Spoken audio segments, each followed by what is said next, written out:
Update తెలిస్తే అవకాశం ఉంటుంది. సో బీజేపీ శ్రేణులందరికీ కూడా షాక్ గురి చేసే అంశం అనేది మనం చెప్పాల్సి ఉంటుంది. వారణాసి నుంచి నరేంద్ర మోడీ వెనుకంజలో ఉండటం అనేది.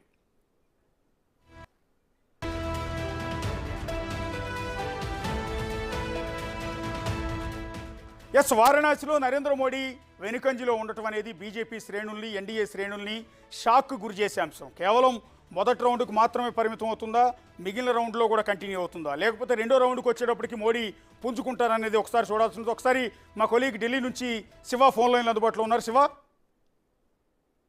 రైట్ అశోక్, వారణాసిలో గత 2 సార్లుగా పర్యాయాలుగా కూడా ప్రధాని నరేంద్ర మోడీ విజయం సాధిస్తూ వచ్చారు. కానీ ఇప్పుడు కాంగ్రెస్ అభ్యర్థి చేతిలో వెనుకంజలో ఉన్నారు. అంటే గత కొన్ని రోజులుగా కూడా ఇటు ప్రధాని నరేంద్ర మోడీ దేశవ్యాప్తంగా పర్యటనలు చేస్తూ, మరోవైపు ఈసారి పర్యటన అనేది భిన్నంగా ఉంది.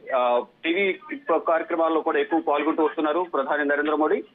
అయితే ఇతర అభ్యర్థుల కోసం తాను ప్రచారం చేసినప్పటికీ కూడా తన సొంత నియోజకవర్గంలో మాత్రం వెనుకంజలో ఉండడం కొంచెం బీజేపీ శ్రేణుల్లో ఆందోళన కలిగిస్తోంది. మనం ఒకసారి చూస్తే కనుక ఈ బీజేపీకి సంబంధించి ప్రధాని నరేంద్ర మోడీ మీద కాంగ్రెస్ అభ్యర్థి అజయ్ రాయ్ 11,480 ఓట్లు, అంటే ట్రైల్లో అంటే ఎక్స్ట్రా 6,223 ఓట్ల ఆధిక్యంలో ఉన్నారు. ప్రధాని నరేంద్ర మోడీ 5,257 ఓట్లలో తాను వెనుకంజలో ఉన్నారు. ఇది ఒకవైపు మూడవసారి ప్రధానిగా నరేంద్ర మోడీ అధికారంలోకి వస్తారని చెప్తూనే, మరోవైపు కాంగ్రెస్ లీడింగ్ లో ఉండడం, మరోవైపు ఇటు లోక్సభ స్థానాలకు సంబంధించి కూడా ఇండియా కూటమి అనేది గట్టి పోటీ ఇస్తోంది. కానీ ఇప్పుడు మూడవసారి అధికారంలోకి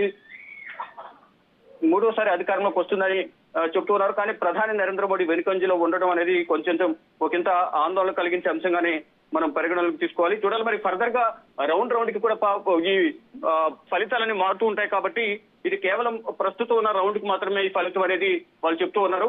మళ్ళా ఫలితాలు మారే అవకాశం ఉందంటూ కూడా వారు